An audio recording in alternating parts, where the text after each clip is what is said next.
that have me subscribed on YouTube, which I don't know why they would, but a lot of time on their hands. I'm going to send it to you on Facebook since I don't follow you on my MMA. All right. And we're signed in right now. Cool. Send it to me on FaceSpace. FaceSpace? FaceSpace, yeah. Oh, there you go. You finally followed me. I don't really use Twitter that often. Don't be posting no political shit.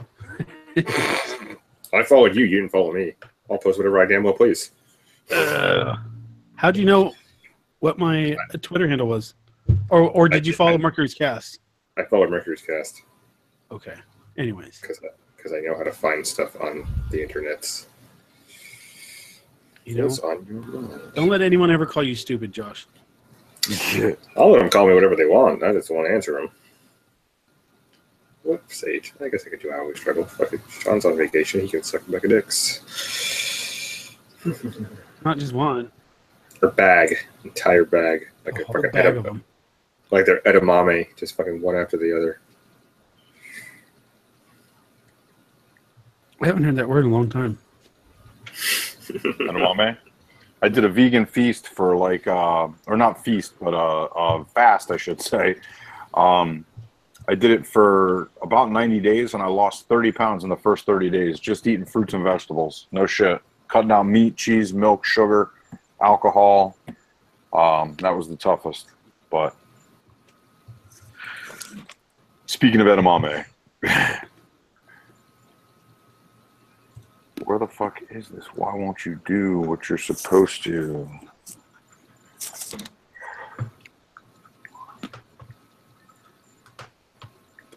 Speaking of alcohol. What are you drinking? Yeah. I'm unprepared for class. Is it Mercury Cast or Mercury? Oh, Mercury's. Yeah, Mercury's.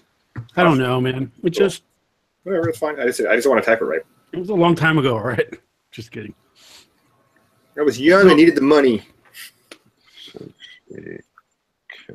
I had a band called Mercury back in the day, like when I was in junior high school. When I was trying to think of names, I just wanted it to be kind of ambiguous. If that's the right word to use. Yeah, makes sense. All right, listen, I'm going to do a promo on Twitter or on Periscope real quick, and I want to go back to your DMs. I'm going to read exactly what you said. Hold on a second. Can you guys still hear me? Yeah, you sound fine. Okay, cool. Let me just go do this. It's not what I want. Paste. The shit. And it's a, what should I call it? A Mercury podcast? Mercury's podcast? Mercury, yeah, Mercury's Cast. Mercury's Cast? Okay.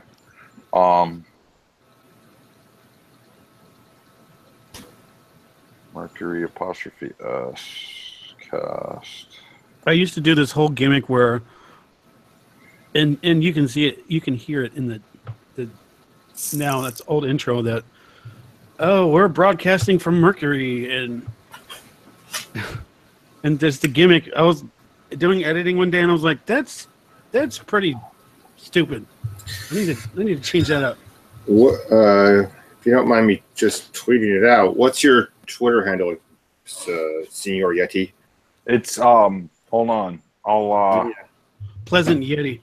Pleasant Yeti, but I think I spelled pleasant wrong. It's PLEASENTYHETTI. I see it. Okay, cool. That's not how you spell pleasant? Well, you actually spell it with an A. My title spelled correctly, but my at has an E instead of the A. So if that's not confusing enough, it's at PLE. It's at please. I got you. NTY Yeti. Gotcha. Okay, guys, I'm gonna do it. I'm gonna do the promo on Periscope real quick and see if I can get anybody in here. All right, sweet. The more the merrier. So I'm just going to. Oh my God! It's another Yeti school. What's up, guys? Hold on, I gotta put my headphone back in. What's up, guys? It's a killer patio.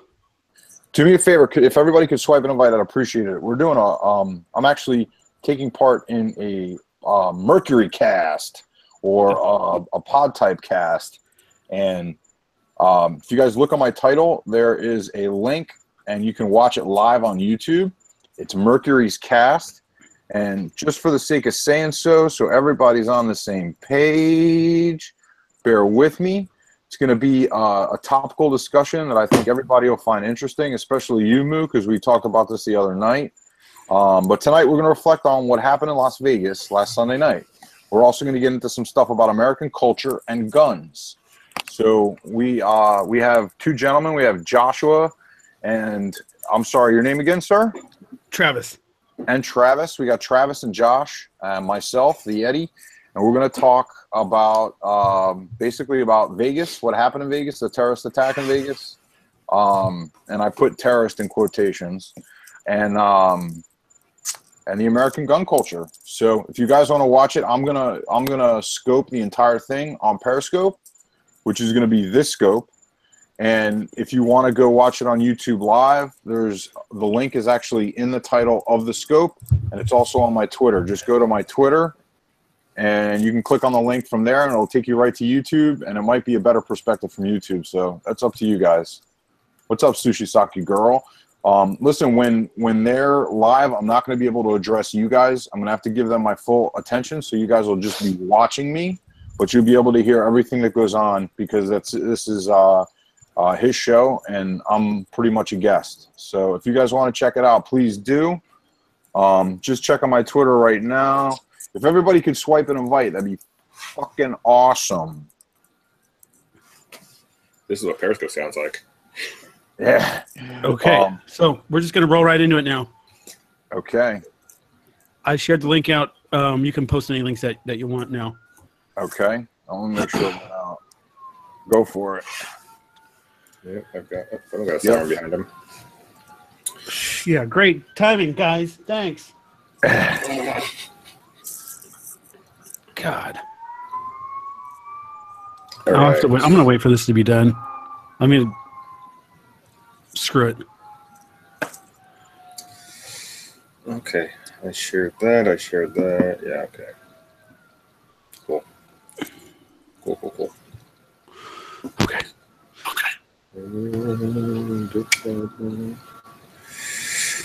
I heard an echo somewhere. I just unplugged my headphones, so let me know if the audio goes bad. Okay, that's what it was. No worries. That's probably what you heard. I'm guessing. Okay.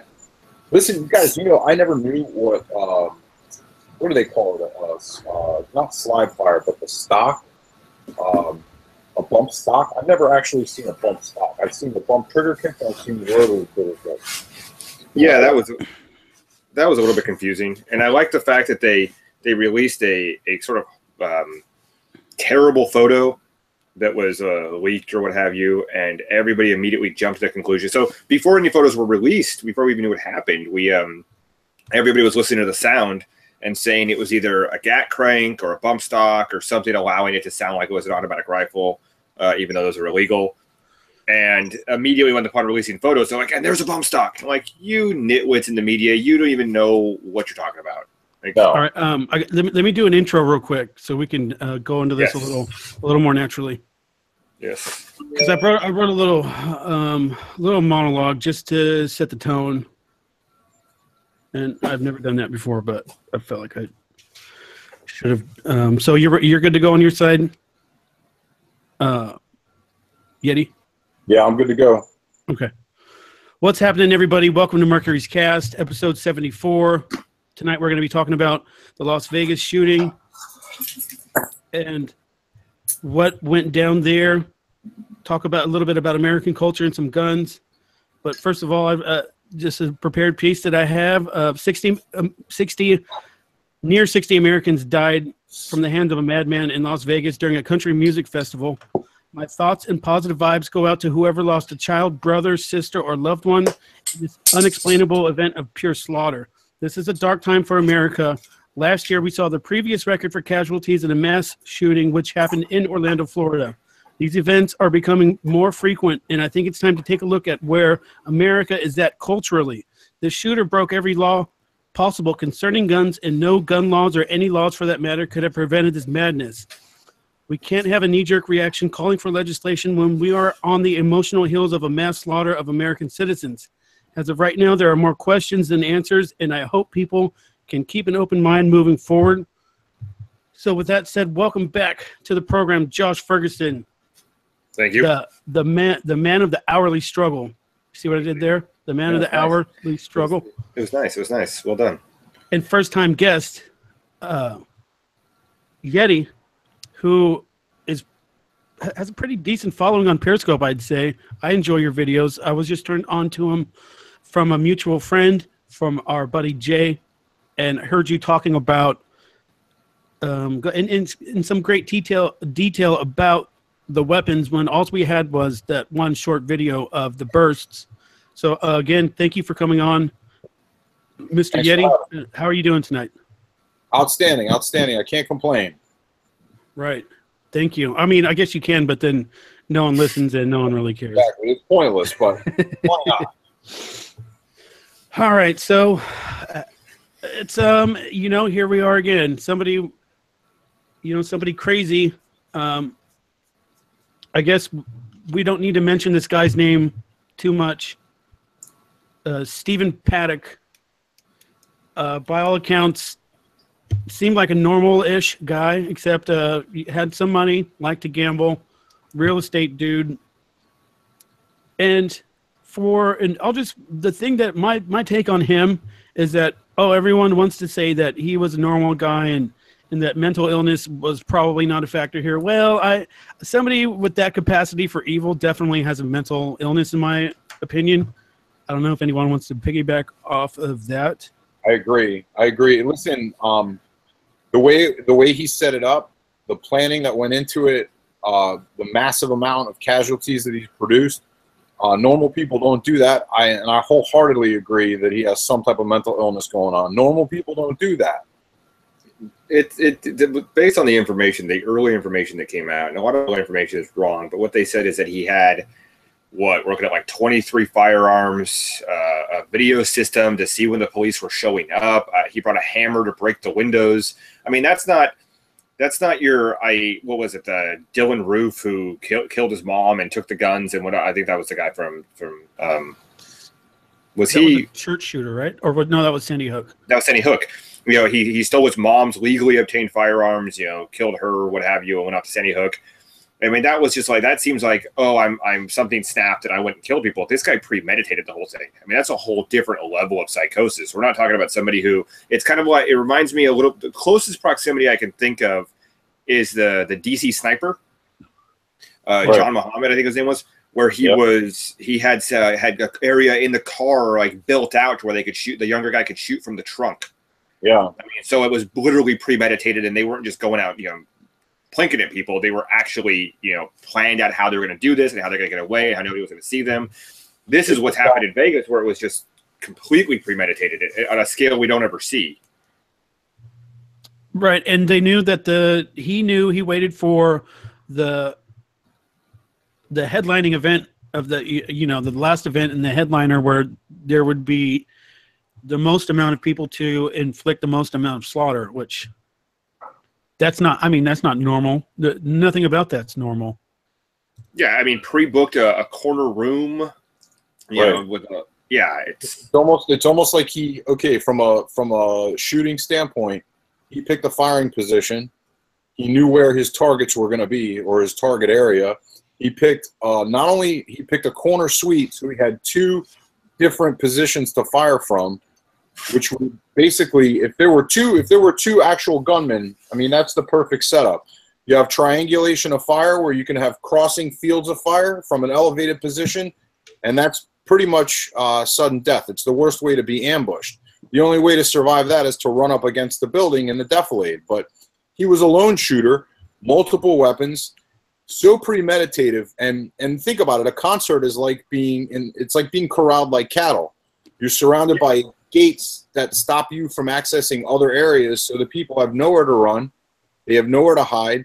They're basically You know, it's like shooting fish in a barrel. And the fact that he preconceived the option of 2 different firing positions just adds to the fucking crazy even more. Pardon my French. No, it's legit. I mean, and it's the hard part is that so little information has been released that I remember one of the first stories I saw was talking about how, you know, they were locked in and they didn't know why, and it fueled all these sort of conspiracies. And I'm like, because you're at a concert. Any way to get out is a way to get in, and they want money from people coming into the show. Of course, there's these fences. Of course, there's no easy way to get out. I used to take photos at concerts, and it was always a hassle getting in. You know, it's always the case. So of course, it was the deal. It was fish in a barrel, because like, where are you going to go? You go back out to the exit, or like at one point, I think there was people like I actually know somebody who was just got back from there. And the family got separated, and they ended up like the father hid behind something, from what I've been told, while his wife and kids took off, and a fence, because it's right by McLaren Airport, a fence got knocked over, and people were hiding in one of the hangars. You know, so they like enough people got up to it that they pushed a fence over to get through, because they were fleeing. And sure, yeah, listen, just to touch on that point, I mean, how many people spend $150, $200 on a concert ticket and wind up leaving, especially if it's during the week, and wind up leaving before the encore because they don't want to get stuck in the melee of trying to get out of there, you know? It's like going to a Dodger game. Everybody leaves at the 7th inning because of the traffic in Chavez Ravine. You know, it's the same thing. You just, I'm out. You know? I don't know. There's a lot of dedicated Dodger fans that will stay till the end. Not Angel game, maybe. They'd have to show up the game first. Yeah. Jeez Louise. But anyways, going back to the guy, his dad was a notorious bank robber and escaped prison at one point, which, and going back to what his brother has said about the family, that they weren't the best kids growing up, and probably weren't the most, I guess, law-abiding citizens to begin with, even though he had no criminal record. And as far as questions are concerned, yeah, there's I'm not willing to just sign up for the narrative that's being given to us right now. Either the single shooter thing, and then the videos that show, which have been deleted off of YouTube now, different gunfire coming from different levels of the building. It's just, and somebody being that old, being able to pull all this off on his own and nobody else knowing, seems, all those weapons, I don't know. There's just some missing piece of the puzzle here. And the motive, we have no direct motive yet. It's tough because you're running up against the sort of disconnected law enforcement, where there's a legitimate reason to, in certain cases, to obscure facts because you don't want things known about the victims, or you're still trying to catch somebody, and there's legitimate reasons why you might not release all the information as it comes out. And then there's, horrible incidents like this where the victims are still being identified, but the perpetrator is already dead. There's people are speculating wildly about what happened. And if you want to calm people down, more information is better than less. And we've gotten so little. I remember it hadn't even. I mean, just to touch upon that point real quick, it's totally by design, because the more information that leaks, it basically compromises their investigation. And they basically want to control the exchange of information, especially between themselves and the media, or leaks in the media, so that they can keep, control of the entire thing. So listen, I understand why they do that, but like you said, it has such an effect on the public, on the general public, people like us. Well, we hadn't even, I remember when I first saw the story in the morning, my wife woke me up and said, "Holy crap, you're not gonna believe what happened." And I looked at the story way before I, went to work, or maybe that was Monday or whatever. I don't remember when I looked at it, but I looked at the story, and immediately people were trying to figure out what type of weapons were used, and they were saying, "Oh, well, automatic weapons have been illegal entirely, with rare exceptions, since '86, and really since the 1930s. And you have to go through the ATF, and you have to spend tens of thousands of dollars to get the background checks, and they're up your ass every 2 years and all of that." Can I address that real quick? Yeah. Technically, okay. as of the NFA, or the National Firearms Act of May of '86, I'm not 100% sure, I'm pretty sure, you were able to own and possess automatic weapons if the weapon was manufactured beforehand. After 1986, you had to register it with the government. Now, registration with the government is not expensive at all. It's basically you create a corporation and a trust. You put the weapon in a trust. You get a signature from your local law enforcement authority, which would be the sheriff most of the time. And as long as they run your background and everything is good, you pay a tax, which is known as a tax stamp, and then you are given permission to own that type of weapon. And those rules are actually, they adhere to not only automatic weapons, but silencers or suppressors. However, people now, I'm not 100% familiar with the laws on that. Other types of weapons. So the process itself in getting a Class 3 permit is not very costly. However, it takes a long time, but the cost of automatic weapons, because none have been produced legally that are legal to sell in the country since '85, it killed supply, drove up demand, and basically automatic weapons are usually in a very inexpensive, cheaply made piece of shit. Could run 15 to 20 grand. A belt-fed weapon, like an actual machine gun, a medium machine gun, could be $50,000 to $75,000 in used condition. You know, an old military weapon.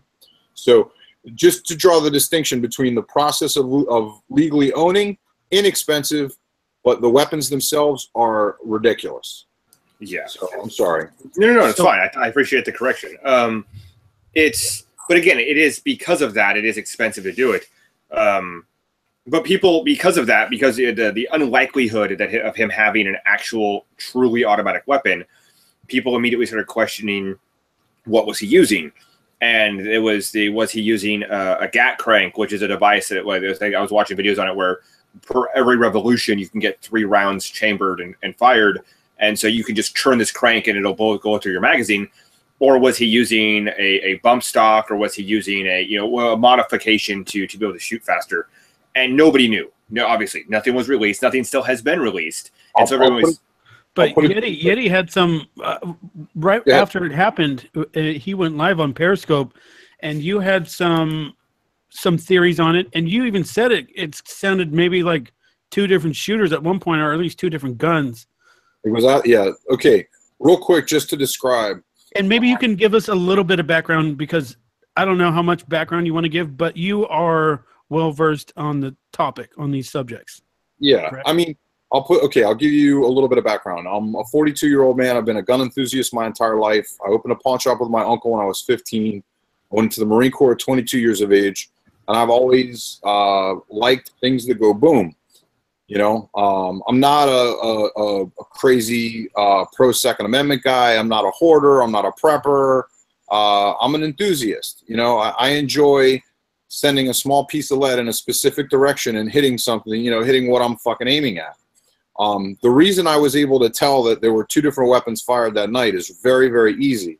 If you've ever served in the military, you know what an M16 sounds like.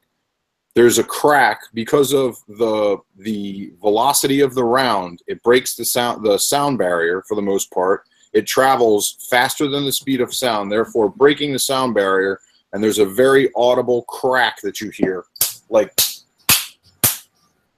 plus the gunpowder blowing up. So very, very distinct sound. The other weapon, which was a 308, has another very, very distinct sound. It's slower than the speed of sound, so it doesn't have the audible crack, but it's got a throaty, almost a larger caliber. You can hear the larger caliber and the diameter.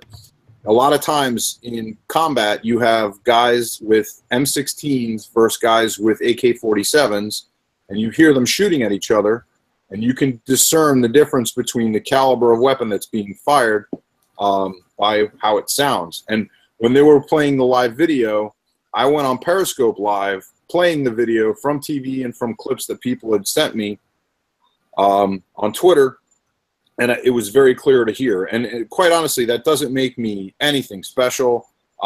It's a very, very, very discernible and distinct crack when you fire a supersonic round. So to the layman, you're only gonna hear a boom, but to somebody who's been around it long enough, you're gonna hear the crack and the boom, and that's pretty much what I heard. So, no, I don't disagree. Having listened to the videos, I don't disagree at all. I started rifle shooting when I was about 3. That's the earliest photographic evidence I could find of it, and I grew up firing AR-15 before they were banned here in California, before scary gun bans took over here in the States, in California. And yeah, the subsonic versus supersonic rounds is absolutely a difference. You hear the crack. I remember there used to be a shooting range. It's been defunct for a long time, but up in the Angeles forest, and you'd have everybody around you, and people sort of used to complain about it because they used to blame gangbangers for coming out there and shooting. But really, from what I knew, it was usually cops and agents coming up there shooting the weapons that they didn't get to normally play with. And you get used to hearing the differences. And I'm very familiar with the AR-15s. And it's one of those things where you hear that, you're right. And that's the funny thing. Not to go off topic, but when the way this went immediately political, when the former Democratic nominee for president, when Hillary Clinton came out and said we need to ban suppressors because that's a bill that was coming up in front of the House, everyone thinks it's that little pss, pss sound, from the movies. And reality is that you're talking like if you put a suppressor, which it'll help your hearing, so you don't have to wear giant ear cans to shoot this thing. But if you put a suppressor on an AR-15 or an M16 or a comparable gun, 223 cartridge or a supersonic cartridge, it still breaks the sound barrier. That's what you're hearing. You're hearing that cartridge break the sound barrier, and that's that pop sound. Right. Nothing will stop that. So this issue immediately got demagogued in with. What actually will stop it is if they have subsonic rounds that are available in 22. It's basically just less gunpowder, a shorter casing, and a slower moving round. So the suppressor does more of its job by absorbing the gases that are released and dissipating the sound of the report of the round. But like you said, even when there's a suppressor on an AR-15 or a 22 long rifle, anything that travels faster than the speed of sound. That makes it supersonic. Correct. Yes. And so now that since we're on this topic, good old Hillary Clinton doesn't waste any time taking to Twitter the morning thereafter. The investigation isn't over. The bodies are still laying on the ground, and she comes out with the most idiotic tweet in a long time where she was just completely wrong. I mean, never mind the politics. Politics set aside, saying that if he could have gotten a silencer, and that would have made it much, the casualties would have been so much more, and it's all your fault, NRA. And can someone break that down on how she was just absolutely wrong? Because I have the answers, but you guys probably sound better. Well, I'm not the gun guy here. As we both just said, it's the first is a fallacy of the fact that silencers don't silence things that much. And remember, for the shooter, they're intended. To a point, but you're still going to hear that unless he's using subsonic rounds, and even then you're still going to hear it. But even beyond that, the issue, well, first of all, she's a demagogue and she doesn't know anything about anything. So that's the first problem. But beyond that, you're looking at an issue where, from what the stories that I read, the reason the police were able to identify where he was shooting from was because the amount of smoke that had been fired from the round set off the fire extinguisher. Yep. Or fire alarms. So even if you were using a suppressor to mitigate the sound, the amount of smoke and gas still exists. It still would have set it off. More people wouldn't have died. Plus, there would be more. Yes. Even with a suppressor, there'd still be a visible evidence that someone was firing from that window because there'd be muzzle flash. So yeah, it was. So like normal, she has zero idea what she's talking about. I actually was less concerned about what Hillary Clinton said because she's a nitwit than I was about here in California. Our assembly speaker, the head of the California, I mentioned this on my own podcast when I talked about this, the head of the California Democrats in the Assembly Speaker Anthony Rendon, and I'm going to quote this because it pisses me off so much, says, "The police say the shooter appeared to have acted alone. That's not true. Every gun lobbyist and the politicians who do their bidding were all in the room with him. We have to make this stop, and we can with courage and political will." I mean, you want to talk about demagoguing an issue. Congratulations, you believe in the Second Amendment even as an enthusiast. You were in the room with him. I mean, I don't remember Anthony Rendon saying that everybody who worked for Planned Parenthood was in the room with Kermit Gosnell. You know, it's this one-sided. We hate that issue. We need to demagogue it. How can we make ourselves look like we're anti-scary gun? And it's really frustrating. Truth be told, though, however scared you are of guns, it's not the guns that kill people. It's people who kill people. I mean, granted, a gun makes a more efficient weapon than a knife, but if you want to deal with the actual problem and stop trying to politicize a constitutional right or politicize the erasing of a constitutional right, you know, deal with the issue at hand as opposed to the tools that were used during the issue. Like, that might sound a little naive. No, it's not. It's not. No, it's not. It's not at all. I believe, and I posted it yesterday on Facebook, that we have a morality problem in America right now, and maybe for the last however so long. And then, granted, when you have 350 million so odd people in a given space, there's gonna, you know, just the numbers are going to tell you that there's going to be some crazy people. But you're going to get into that. I mean, I'll counter that with a couple points. One, the biggest attacks that we hear about often, like Boston, was that a shooting? No, they used pressure cookers. 9/11, biggest mass murder in the Western world. They used planes. You had the London bombing. You had I actually had a friend who was in Nice, France when that truck attack happened, and people were worried if she was going to survive or not. You had, I mean, nobody knows. I'm going to read his name because I don't know it off of hand. But Anders Behring Breivik, who killed 77 people in Norway. I mean, he used firearms. But it's like, it's not just a Western thing. It's not just an American thing. It's not just a firearm thing. Horrible things happen. And the thing that I always go to with this is, it's stupid, and I admit it, so I apologize ahead of time. But it's the movie Kill the Irishman. Okay? It talks about the mafia battle between the Irish and the Italian mobs in Cleveland back in the 60s. And at the end of the movie, they say that there were something like 25 bombings in 1 year in Cleveland.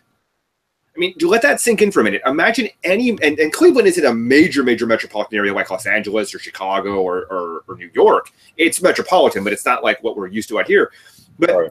Imagine any major metropolitan area having 5, let alone 25 bombings in 1 year.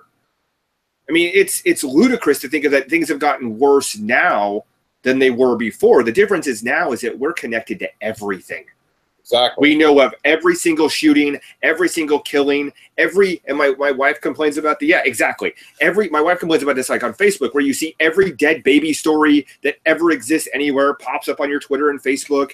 And so we're so much more connected to it all that now we think it's worse than it is. That it's worse now, when historically it's actually way declined. When the assault weapon ban went away in the 90s, when the Republican Congress refused to renew the assault weapons ban, I think it was 92. The violent homicides dropped. And so it's like there's all these other issues. I mean, I just read a story today about a lady who works for 538, the big statistician group. And she said she's obviously liberal. You can tell by reading it that she was against guns until she read the numbers. And you're like, a vast percentage of people who kill themselves or who use firearms for deaths kill themselves. And then a large number are gang related. And there's not much you can do about that. I mean, England bans their guns, and what happens? Now they have turn in your knife programs because they have people that are wearing knife-proof vests to school because people are stabbing each other. I mean, you're never going to get rid of the evil in people's hearts, and until we recognize that. And it's funny. I think that it takes a mass shooting like this to bring up the debate on guns. When Chicago, it's the example that everyone brings up right now. But if you look at what's happened in Chicago this year alone, it trumps anything that happened in Las Vegas. Yeah, including that shooting. Well, yeah, I think the Daily Wire had a story that said essentially, what do they call 60 deaths in Chicago? June. I mean, that's the issue. I mean, it goes back to an old. I had a sticker or something back in the day that said Teddy Kennedy's car has killed more people than my gun. I mean. And then even beyond that, you run into problems where it's just it ends up just being demagogued issues, unfortunately. I mean, it's really frustrating. Well, it'll be interesting to see how our fearless leader handles the situation. Listen, I'm of the opinion that if you outlaw the guns, only the outlaws will have guns. And Actually, I'm sorry. Go ahead. I don't want to cut you off. Sorry. It's a great point, and I'd like to make a really thing that's really been bothering me about that. Does anybody else? You probably do. Remember the Fast and the Furious scandal? Yes. Where were all these big anti-gun people? All the people that wanted all guns banned when our administration, through Eric Holder and through our Attorney General and Barack Obama president, were running guns to Mexican drug cartels and then losing track of them. I mean, the argument against guns essentially is that, and it's the cognitive dissonance of the left. Guns are bad. Guns kill people. You're right. People kill people. Guns don't kill people, but guns are bad. Guns kill people. So we need to ban them and only put them in the hands of the state. Only the state can have them. Like, okay. Well, first of all, it's cognitive dissonance. Because what about the Black Lives Matter thing? Cops are racist. Cops are terrible. Cops indiscriminately kill people, but they should be the only ones who have guns. Listen, the very existence of the Second Amendment was put there for that reason. It was a gift from our founding fathers to the citizens of the country to ensure that a tyrannical government couldn't take complete control. It was basically like, like a fail-safe that the people would always have the ability to resist the government if it got out of hand. And in fact, to touch on your point, what you just suggested is the polar opposite. It's almost like against what in my opinion, the Constitution is like a recipe for America in a sense, if you think about it. It encompasses our inherent rights and freedoms, and they were given to us for a reason.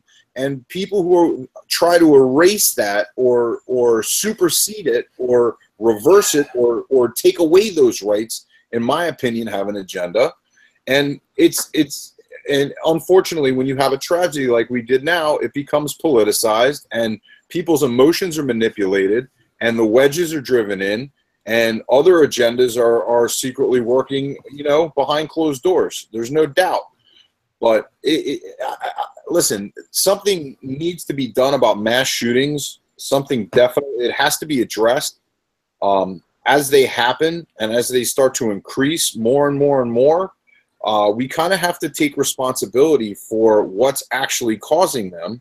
And guns aren't causing them. Guns are utilized in the process, but guns aren't the cause. Taking the guns away would be like putting a Band-Aid on a fucking bullet hole. You're not treating the problem. You're only treating the symptom. The problem. All right, since we're on this subject. Now a lot of people are calling for bans on certain types of firearms, and the NRA rebuttal to that is that we need these type of weapons to combat the government, and should we need to do that? But in my eyes, I'm like, well, even if we had all the machine guns in the world, there's no way we can combat this government, however tyrannical it could be. I disagree entirely. So play devil's advocate here. I'm going to play the middle. No, when the Americans fought the British, we kicked the crap out of them because we used different tactics, because of we were fighting for our own soil. Why have we been in Afghanistan for 15 years? Because people are fighting, whether you like it or not, they're fighting for what they perceive as their homeland and their rights. If the government tries to crack down, we outgun them and we outnumber them. They can drive a Bradley down my tank, but at the end of the day, they still have to come through door to door, and they are sitting targets. The problem is what you run into is here in my city in Fullerton, literally last night, the city council approved 160 AR-15s for my police department. We have 155 sworn officers, including part-time and desk jockeys, but we just gave them 116 AR-15s without questioning it because we're worried about all of these things happening. And the funny thing is, to bring up the point about the Second Amendment, is that the point of the Second Amendment was so the citizens didn't have to fear their government. And more, all of our rules and all of our answers to all of these things are putting more power in the hands of the very government we should be fearing. And that's not only more power, but militarized power. There's a difference between the military and law enforcement. There's a tremendous difference between the two, but that line has been blurred.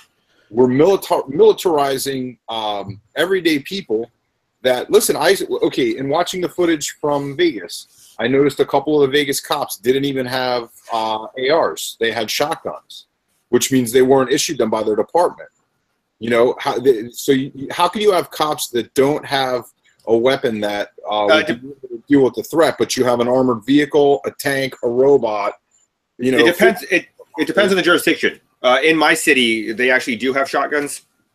Which it was funny because my council member last night brought up the fact that he was at an event and they had shotguns and he was worried about the spread. And I was like, but you don't care about a 223 that's a hypersonic round that'll travel through somebody and hit the person behind him? Right.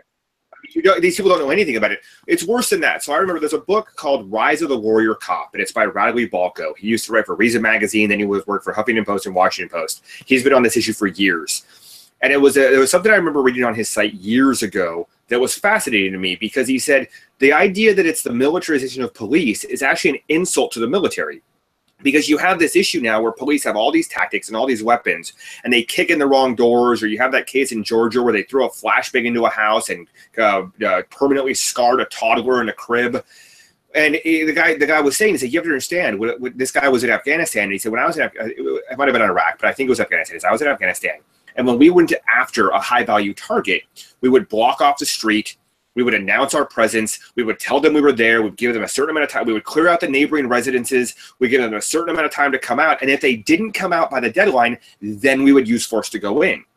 Here on our city streets, we get an anonymous tip that somebody's selling a naughty plant or a naughty pharmaceutical product, and we send in a SWAT team to kick in the door with no notice, no nothing, and it leads to tragic incidences. There was a case in Idaho where a soldier a former vet who had PTSD was using medicinal marijuana to cope with it, and instead of catching him on his way to work or anything else, they decided to kick his door in at 9 o'clock at night. He thought he was being burglarized, so he opened fire and he killed one of the officers, and people lost their minds. And it's like, that's the problem, is that once you start looking at these issues, you start going, how do we stop this, how do we control this? Well, so let me ask you again, you think the citizens have a shot if we're so divided right now that it's never going to fucking happen? Like, matter would have to come with the alt-right, with your classic liberals, with classic Republicans. We would all have to come together, which is never going to fucking happen with the way it looks right now. But do you think that we have a shot against the government? Well, you have to. But the problem, all their tactics. The problem with that argument is that you have to assume that the government's unified. And I know plenty of men and women who are in our armed forces, who are in our police departments, who are in our government infrastructure, who would, and don't get me wrong, there are people who will do horrible things because they're just following orders or waiting for their paycheck, but there are also plenty who wouldn't. Now, we know that there were cops going door-to-door confiscating guns during Katrina. We know that there are people that will do those things, but if our government became obviously tyrannical, which I don't see happening, it's death by 1,000 cuts, but if they became obviously tyrannical, you have to assume that everybody in the National Guard, everybody in the military and the Marines and everything else would go along with it. And I don't see that happening as necessarily. Okay. I think... what do you think about that, Mr. Yeti? It's hard. It's hard. Quite honestly, as a Marine, you're trained to follow orders. You're trained to do what you're told. You're trained to put your ass in harm's way. You're trained to defend the Constitution against enemies foreign and domestic. You raise your right hand and swear to defend that piece of paper against not only foreign enemies, but also domestic enemies. I think that there's been I'm not familiar with what the government operations are called, but, a lot of the conspiracy theorists went crazy when they were running large-scale operations in the country, in addition to FEMA and the FEMA camps and all that. Kasi Tatapamas, something like that. It's called Kasi Pomatatis. It's the law. Yeah, it's the law that says that the military cannot be used on domestic soil. Well, and it has been suspended on a couple occasions. Oh, really? But by and large, the United States military is not supposed to be used on our soil. No. And say we should have a revolution every 15 years or something like that. Just to the Tree of Liberty should be refreshed from time to time. I think it was the Tree of Liberty. The Tree of Liberty should be refreshed from time to time with the blood of patriots and tyrants. Correct. Ooh, And I believe Mr. that. Yeti coming through. Listen, I believe that. Nice. I wouldn't say every 15 years. I wouldn't say every 100 years or every 115 years. But liberty or freedom, basically what that statement says to me is that liberty is worth it and freedom is worth it. And people will shed blood for that very thing. So I'm a firm believer in that quote. It's one of my favorites. But just to touch on your previous statement when you said that you don't think guys in the military would actually would actually go door to door and go against their fellow citizens. I'm surprised that you haven't seen more dissent from law enforcement who disagree with what it is that they're being tasked to do, like especially in some of the riot situations or the demonstrations. That's the scary part. That's the actual scary part, because now I don't think everybody would. Don't get me wrong. So I'll give you an example, and it's totally off topic, but I have to bring it up because it touches on your point. Here in my city, last year on election night of all nights, our city manager got drunk and got into a car accident. Okay, single vehicle collision. The police covered it up, or they tried to. They gave him a ride home. They towed his car. They didn't even give him a slap on the wrist. Nothing. It wasn't until we brought light to it that the DA even got involved. Nothing else. But yeah, we know for a fact that at least one officer cared and was fed up with, and whether it was retribution or payback or just anger. But they had posted on all the local blogs the incident number. It wasn't a case number, but the incident number and what had happened, which gave us something to run with. So you have to understand, do I believe that some people in the military would turn against their fellow citizens on orders? Absolutely. Do I also believe that there are some that wouldn't? Absolutely. And that's the difference. Your point about law enforcement is actually the one that bothers me the most, because I actually think law enforcement is less likely to stand by their fellow citizens than people in the military.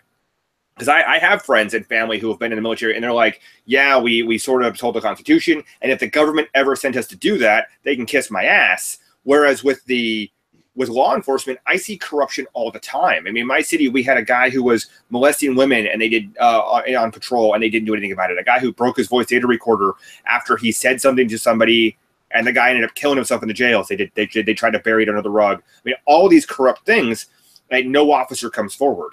Nobody ever comes forward and says, this is what happened, here's the corruption, here's how you deal with it. And they don't even do it anonymously. I mean, this is the age of WikiLeaks. It's not like I'm asking Officer John Doe to step forward and say, badge number so-and-so, Social Security, and here's what I have. They could send information anonymously and say, this is what's happening, here's the data, here's the dash cam video, whatever, and blow it wide open. And they never do. You don't hear that in any jurisdiction.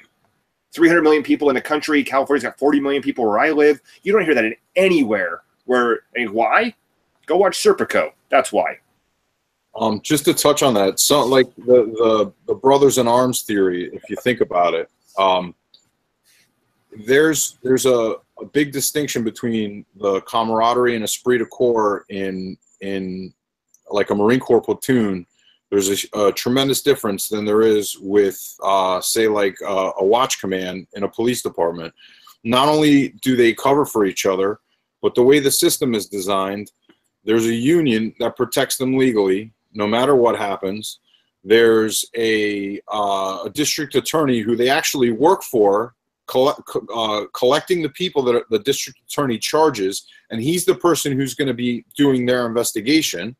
So there's a tremendous lack of oversight right off the bat, and given that lack of oversight, you also have guys that go into battle and put their asses in harm's way on a daily basis, and they develop a bond. And if you think about the thin blue line, are you familiar with the flags with the blue line that represent police? If you do a little bit of research on that and read up on it, it's a very, very clear statement to me where it says that only they can rely on them, and it's almost like an us against them mentality. And when I mention them, it's not criminals, it's not protesters, it's the general public. Because they have an authority that we don't, because they have the combination of lethal force and permission, the badge and the gun, it does something. And some of them, just like any large group, you're going to have a percentage of people that abuse the power, or that have mental issues, or that had a really bad day and act out. But the underlying theme that they stick up for each other is clear. And the fact that the system is designed to help them completely, and it's pretty much we're at a tremendous disadvantage, whereas they are at a huge advantage. Well, it even goes beyond that. I mean, can I just say something real quick? I would like to give a shout out to the cops and the first responders from the Las Vegas shooting that actually were running towards the violence. I think a lot of the times their sacrifice gets overlooked. And even the the regular citizens that were helping people out, just feel like we need to give them a little bit of appreciation, because that is a horrifying, scary sight that they were, running. Everyone's running one way and they're running the other way. So yeah. I just want to give a shout out to them. It takes a lot to do that. And the camaraderie that they have together, I'm not trying to be pejorative about it. I mean, that's a beautiful thing. When you basically go to battle with a group of people, you develop relationships with them. And a huge shout out. Listen, I'm a huge law enforcement supporter. I have law enforcement in my family. A lot of my close friends are in law enforcement. A lot of the guys I was in the Marine Corps with are in law enforcement for the feds and in local agencies. I personally, my issue is with the overall big picture of law enforcement, and it needs to be addressed, especially in the current conditions our country is in, especially with the optics that are being presented. The thing I hate more than anything, I think the most damning thing I've seen so far is cops standing between people who have a right to protest, two different groups who both have the equal right to protest, and it creates such a bad visual image. It almost looks like the police are protecting some of the some of the fringe groups. I'd like to circle back around to the main topic, but by all means, go ahead for a little bit. Just 1 second on that. So, are you aware of what's going on in Catalonia right now in Spain? I am not. Okay, so Catalonia. Now, don't get me wrong; they're super communist, so it's not really a good thing. But Catalonia is trying to break for independence, and they voted for independence. And if you look, there are pictures from Catalonia where the police came down and were beating people because they were trying to vote for independence. Okay, firefighters showed up in their uniforms and blocked the police. And there's a picture. It's a really hard to look at, but it's a stunning picture of a firefighter just standing there in a line of firefighters where the police are just in their face and they're threatening violence. And so the issue isn't whether, and this is where it gets so divisive in this country. The issue isn't whether you're pro or anti-law enforcement. Unless you're an anarchist, you believe that law enforcement has some sort of function. I have family in law enforcement, friends in law enforcement. I have no animosity towards the principle or the people in law enforcement. My problem is with corruption. And the problem I run into, and this is why it always falls out of the same argument. It's like, oh, well, so here in my city, several years back, several officers ended up getting into an altercation with a homeless gentleman, and they ended up killing him. The altercation started because an officer put rubber gloves on, put his fist up, and said, "See these are going to F you up." And he started the altercation. And it just went sideways from there. There was never, people were fired. I had an assistant district attorney tell me that they were prosecuting in such a way to not get a conviction. That sort of corruption is beyond the pale. Here in California, we have a law called POBAR, which it's a police officer's bill of rights. And it allows officers to get away with things that we would never as citizens get away with. You can't lie to them. They have to they can only be questioned for a certain amount of time. There's all these other things. And it sets up this double standard. And it helps perpetuate what you were talking about, Mr. Yeti, that us versus them mentality. I had a friend who went to be a police officer, and he said the hardest part for him was that it really was us versus them, us versus the citizens. All right. And it was really like, he didn't understand that. Like, it was like, well, shouldn't it be us versus the criminals? And it was police versus citizens. That is so telling. I'm sorry, I have to cut you off. If they see both as one and the same, then they're not doing their job. They're not keeping their oath. And that's where we have the fucking problem. If they can't a distinction between a potential criminal and an actual criminal, or a law-abiding citizen and a criminal, you can't. It's impossible. Nobody can look at somebody and say that guy's a fucking criminal. But let's let that circle us all the way back. You can't look at somebody and know that they're a criminal. we can't see anything so far in Stephen Paddock's, I think that's his name, history that lends us to believe that he's a criminal. Okay, so everyone wants to say he's not allowed to own weapons or a certain amount of weapons, whatever the case may be, because anybody at some point could have a problem. We'll ignore all of the vehicular deaths that happen. We'll ignore all the other weapons that kill people, but that because it can be a mass issue. But you can't look at somebody and know that they're going to be a threat, and that's where it all falls apart. Because it's not like Minority Report where Tom Cruise can come in after reading a little wooden ball and tell you who's going to commit what crime when. We don't know.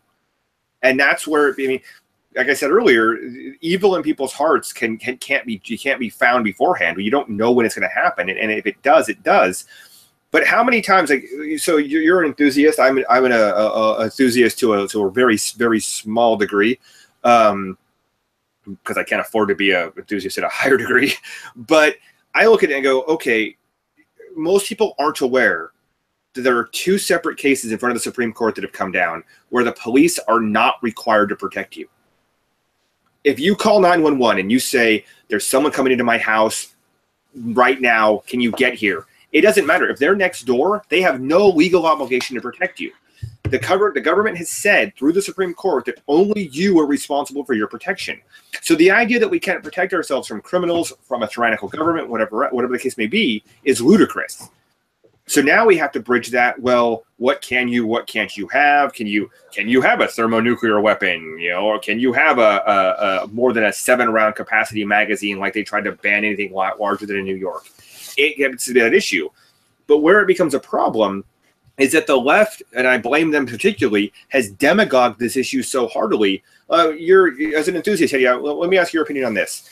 If you were to say, okay, I'm willing to ban any scary gun, let's call it a semi-automatic AR-15 with whatever attachments the left happens to find scary, unless I go through a background check and I go through training and I get licensed for it. Let's say you're willing to concede that. Do you think the left would agree to it? Or would 6 months in, they'd freak out and try to ban something else? I mean, technically speaking, I'm a concealed weapons permit holder, so I had to take, I didn't have to take a class. I used my DD 214, but a normal citizen who wants to carry a weapon legally on their body concealed has to be trained, has to fire the weapon in a responsible manner in front of the person who trains them, has to go through a background check, has to be fingerprinted, has to register with ATF and their locals. So in a sense, that kind of already exists. But if you attached it to the weapon itself and not the person, meaning every single weapon someone purchased, they would have to go through some type of training. I think is that what you're asking? I think no, I'm not in favor of that. My question is, if that happened, let's say we conceded that point, and I'm against it, but if we conceded that point, do you think that would be enough? Because my contention is no. No. My contention is no matter what. So here in Orange County, I cannot get a CCW. I can't. And the reason I can't get a concealed carry permit is because our current sheriff basically doesn't allow them unless you're law enforcement or former military. Former law enforcement or former military. It's obviously law enforcement would have current ability. But that's a problem. It doesn't matter what my background says. It doesn't matter what I could take a psych eval. I could go down there with training. It doesn't matter. I still can't. And the people that demagogue this issue don't know that. This is why you end up with nitwits like Whoopi Goldberg, whoever, or there was a guy, I think it was a governor or somebody, who said it was 700 rounds per minute. And they're like, oh, well, it's a semi-automatic firearm. Like, that means one trigger pull. Like, unless it's a revolver, every weapon, unless it's bolt action or revolver, they're all semi-automatic. Revolver's semi-automatic. You're right. Depends on the action. It's mechanically semi-automatic as opposed to using the gas from the round. Correct. You're absolutely right. But but think about that. You have that issue where you got Dianne Feinstein holding an AK-47 or an AR-15 or AK-47 with her finger on the trigger. These people don't know the basics of gun safety, gun issues, anything else, and they're out there running to it like, let's ban X, Y, and Z. Can you imagine if it just went off? She's like, "This is why we should." Yeah, and took out the first row. Listen, I think it's ignorance. People are intimidated by guns as a whole, or they're intimidated by the item or the object. And in in actuality, it's an extension of your hand. It's no different than a hammer or a knife. I mean, it's a tool. It's a tool used to send a small piece of lead in a specific direction. And people don't understand terms like semi-automatic, automatic, double action, single action. You know, they just hear gun-related speak that they don't understand, and they automatically assume it's a negative thing. Just for the audience, quick definition of semi-automatic, the easiest way to think about it is as fast as you can pull the trigger, the gun will fire until it's empty. Vice automatic, where the gun, as long as there's pressure on the gun, it will continue to fire until it's empty. So another thing that needs to be said is going back, taking it full circle to our original topic in Vegas, they should have been able to pick up those weapons and determine if they were altered, if they were legally bought semi-auto and then altered to go full auto. They should have been able to determine that in a moment. They're in every. Have you seen pictures of the weapons? I saw CNN showing what an English newspaper published. I really haven't researched too much because. Okay, well, hey, you know what? I could bring them up for you right now so we could talk about it. Okay, there's no clear MO, and I know that they're going to sit on all the information specifically. So I'm sitting on my hands until more information becomes available. Okay. Can you guys see? You guys see these pictures? I'll tell you exactly what those are. They're both AR-15s. The one on the left has got a 50-round magazine. Right here. Yep, that one right there. It's got an EOTech sight. It's a pretty expensive setup. It's probably about $1,400 to $1,500 worth of accessories and rails. Is this a bump stock right here? I can't tell. You'd have to see it from a top view. And I'm not very familiar with bump stocks, but if you look to the left of the column and you see all those stacked 50-round magazines, yeah, that's pretty damning right there. That's a whole lot of ammo. I mean, if you count those magazines, there's at least 15 there, and you're talking about 50 rounds in each one. I count like 17, yeah, because there's one over here just to the left of it also. Not counting the one that's also on the firearm as well. There's there's a lot. And just for the people watching at home, if you look at the weapon on the right, the black one, that's got a 30-round magazine in it. If you look at the weapon on the left, that's got a 50-round magazine on it. Banana clip. These aren't the same weapons, are they? I believe they're both AR-15s. One has a bipod attached to the bottom. The other has a forward grip. It looks like there's different optics on top, but it's the exact same rifle and the same weapon system. Same platform. Here's another picture. Yeah, I can't really tell that one. So also be cool. The video's loading. So to an interesting point, what people don't understand is that when people talk about assault weapons, and that's going to be all over the news, it already has. Assault weapon is a made-up term. It's a made-up term by bureaucrats and demagogues in the Brady campaign. What would make this? So let's stop right there for a second, Travis. The gun on the left here with the bipod. Oh, you moved it. What makes that firearm? Yeah, right here. What makes that firearm an assault weapon in California, where I live, is the pistol grip. It's the part that you put your hand on. Typically, if you're right-handed, you put your right hand on there where the trigger mechanism is. And if you have a forward grip. Now, there's a muzzle brake on this rifle as well, which would make it illegal. If it has 2 of 5 different features is what classifies it as an assault weapon.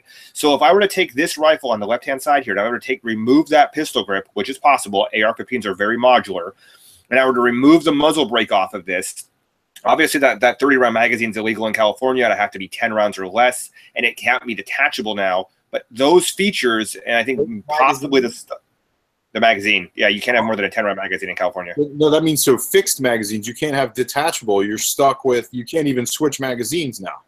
Correct, but there are ways around that with the bullet buttons and other features that you can drop the magazine out very quickly. But yes, it has to be a fixed magazine now in California. It's ridiculous.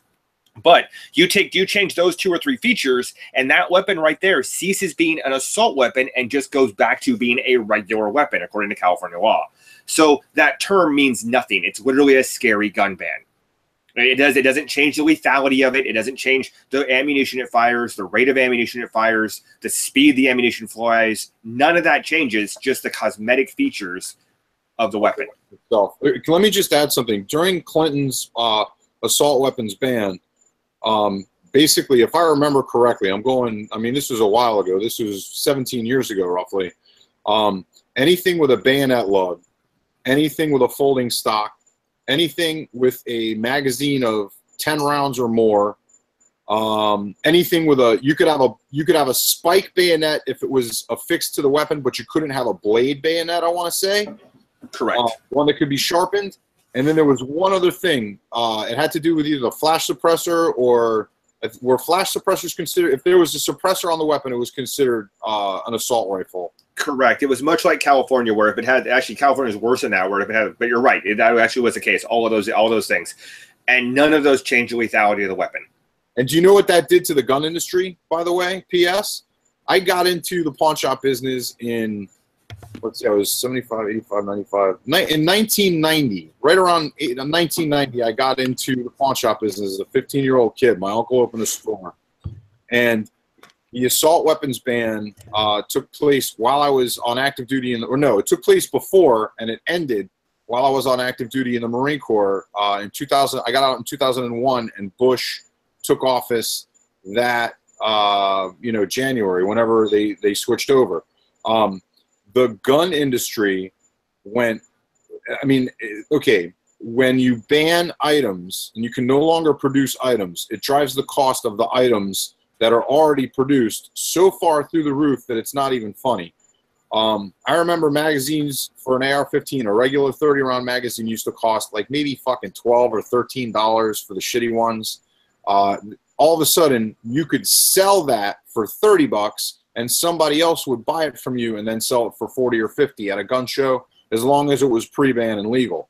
So it created this, the ban created not only a huge boom for the manufacturers who knew it was coming, stockpiled everything, let it out slow, and priced it as such, but it also created a secondary market for people like me who were buying and reselling.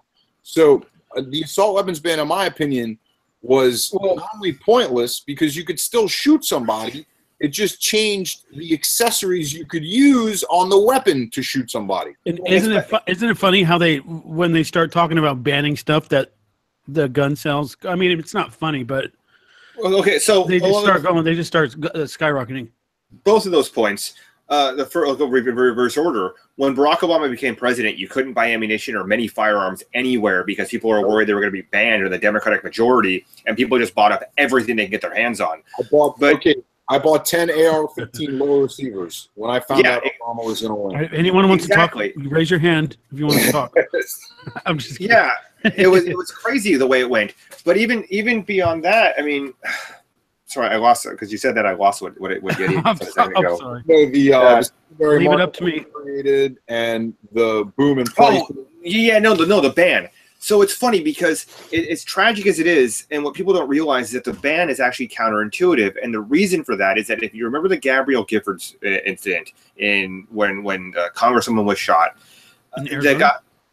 the gentleman had 30-round magazines, and they jammed because most magazines that are large capacity, not most, but a lot of large capacity magazines are third-party magazines. Right. And they're the lower quality. So a lot of people don't like to use larger magazines because they are of a lesser quality, whereas a 10-round magazine is more reliable. So the guy at Virginia Tech who killed many more people was using handguns with 10-round magazines. So they try to say, well, we're going to ban this high-capacity magazine because we don't want you to just be able to fire off, as one guy said, 700 rounds per minute.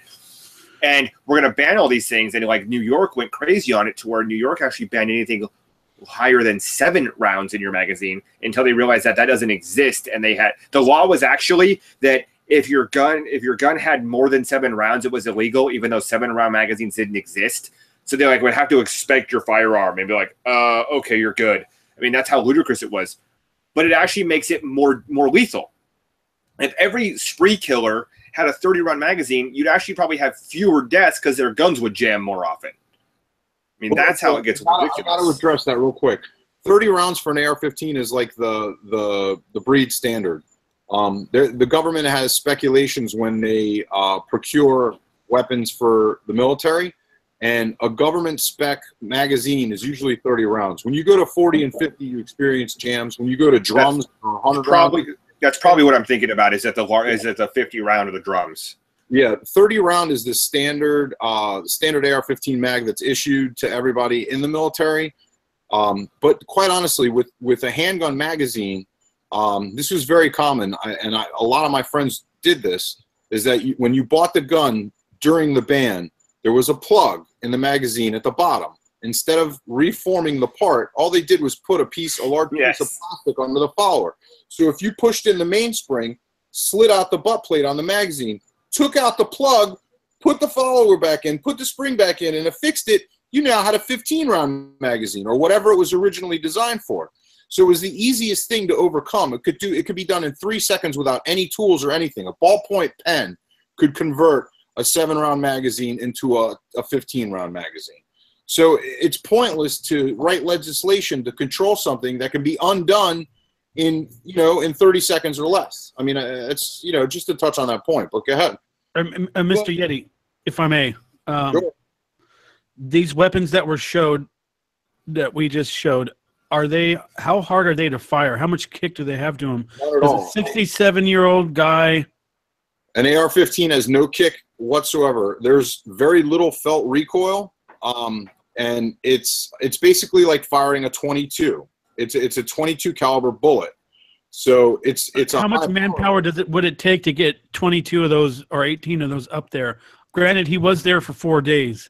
Okay, the barrel's made out of. I mean, how do you transport something like this? Can you do it in a suitcase, a duffel bag? Absolutely, I could put 15 AR-15s in a very large duffel bag without a problem, and I'd be able to carry it myself. The majority of the AR-15 is made out of aluminum, which is light. The only thing that's heavy on the gun is the barrel. So it's really I would say the average weight of the average AR-15 is probably less than 14 pounds. They're probably 12, 13 pounds a piece. It's not less now because they use all kinds of aluminum components in the rails and the sight system, so they're not very heavy. I would be able to sneak 15 rifles into a hotel. I wouldn't say easily, but think about that for a second there. Sure. This is Las Vegas. Right.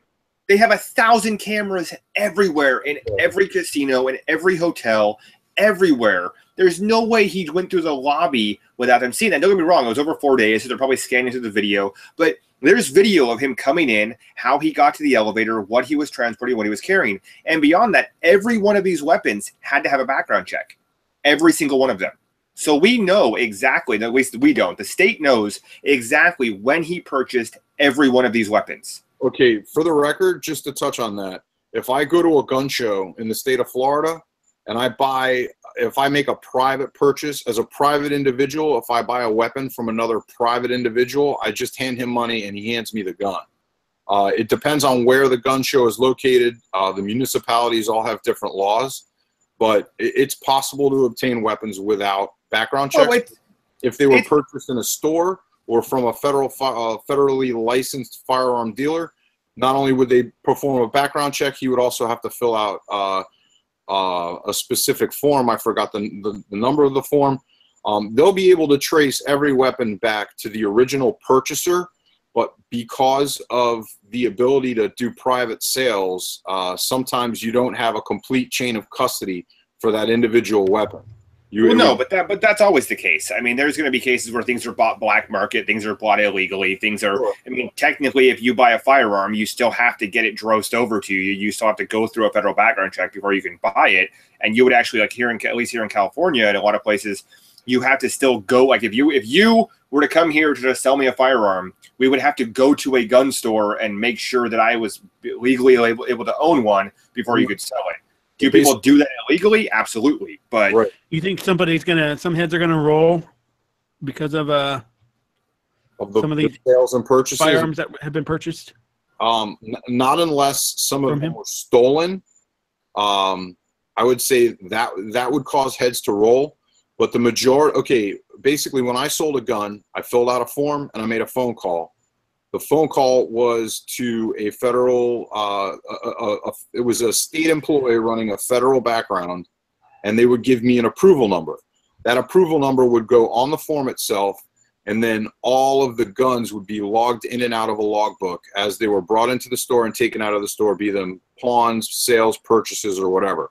So in order for them to go back to the very beginning, I'm sure they have some type of digitized system now, but it's still all based on a paper form. And they would have to go back to the original retailer, who may or may not be in business anymore, and pull the actual yellow form that the original customer of that weapon filled out. So the ATF can do that, but the odds on them tracking down all 43 guns originations are going to be challenging. It's going to take some fucking man hours, let me tell you. Somebody's getting some overtime. But maybe, but so several of these firearms, based on the pictures, like there's a couple that look like they're Daniel Defense firearms. Those haven't been around. Those haven't been around that long. I think actually you're right. I think Daniel Defense actually came out and said that they were theirs, and they were like, they were appalled. But those haven't been around that long. So I own a firearm. The state knows I have it, so I won't say what it is or anything. But it is all digital now. It is all digitized. Like you have to go in there, you fill out the paper form, they punch it in. It gets sent, immediately transmitted. The ATF knows you have it. It comes back with your background check. You have 10 days or whatever to come pick it up. But they immediately know if you can buy it or not in a lot of jurisdictions. Now, whether that's the case or not, we'll find out at some point. But my suspicion is that he didn't buy these illegally. They weren't private purchases. It's probably he just had went money. to the store. He definitely had money. We know that. So you walk into all right, can we? All right. So here's like one of the only other pictures that we can find of this guy. What the fuck? Who is this guy in the age of social media and camera technology everywhere? And he's in Vegas when casinos, they have the probably facial recognition and the most high-tech security photos. Why do we only have 2 pictures of this guy and another one with him is supposedly dead? Like, what the fuck? I mean, you can tell this one's old. Look at the heat marks on it. I think that's what the heat marks. This might even be like a thumbtacks. Put on a board. Somebody put a thumbtack through it. Well, it's one of those questions where, based on his age, he's like 68 years old or something.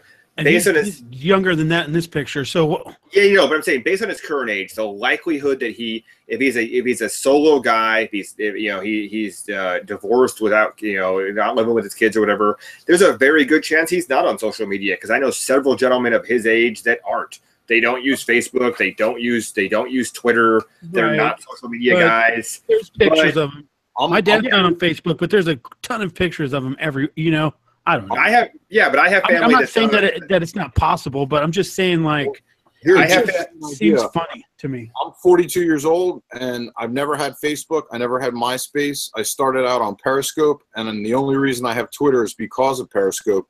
So I've probably been on social media for about 2 years. So the first 40 years of my life, I was completely against it. And a lot of the bad stuff that happens on Periscope and Twitter, people utilize Facebook to get pictures of your family, to get names of employers and stuff like that. I've never been the type of guy to put that stuff out there. If you're a private person and you appreciate privacy, you don't want to advertise personal stuff that can be turned on you. So I think it's extremely possible. The guy just had a 0 social media footprint. He had a 0 criminal record. I mean, absolutely nothing. No contact with police ever in his life. Never had a phone call. Never had I think he had a traffic violation is what they said was dealt with in court. Okay. But I've had that.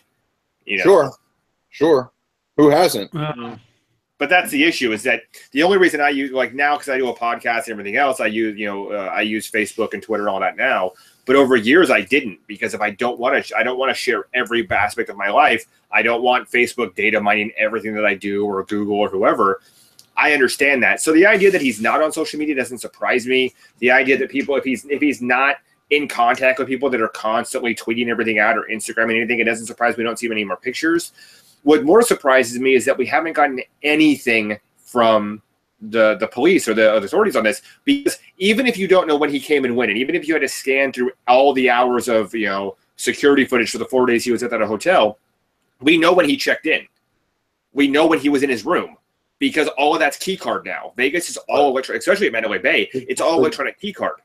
Yep. We know exactly. We know when he checked out too. We know exactly when he checked in. We know exactly when he entered a room. We know when he left his room. So we have camera footage of him doing all of those things, and nothing's been released. I mean, just a couple of videos of him coming in with luggage. You would have thought by today, which is Wednesday, and it happened Sunday night, that there would be security film. I mean, in these other instances, we've had more evidence or more stuff to be like, okay, than we have now, and no clear motive either.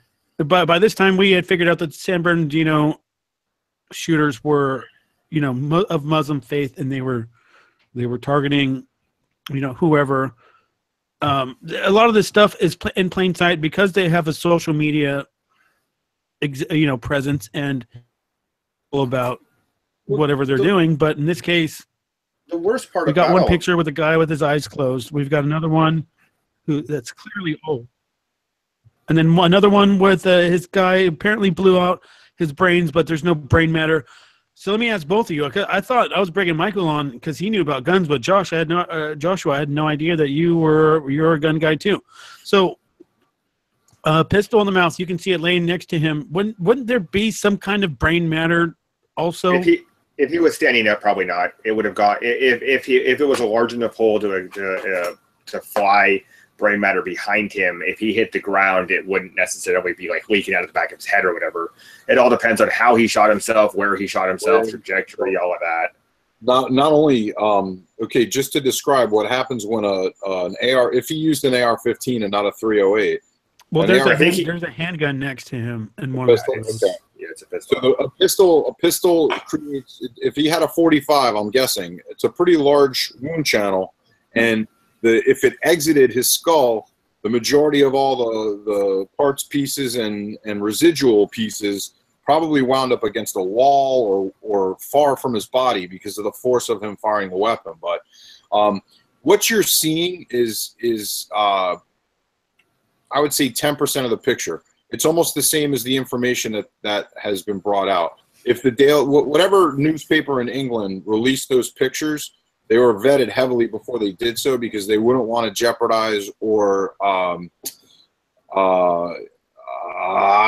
can't come up with the word. They wouldn't want to jeopardize the investigation. Supposedly they were leaked. Well, right. Yeah, but they were leaked by somebody. Supposedly they were leaked. But they were clearly leaked by strikes me as funny. No, they were leaked by somebody. I'm going to have to excuse myself 2 seconds.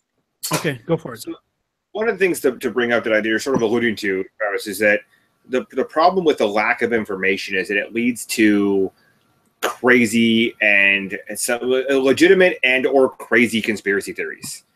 And that's what ends up being the problem, is that we don't know. We look at that and we say, how did somebody fire that many rounds, and how did somebody do that? Why would he break open 2 windows if he wasn't firing for most of them?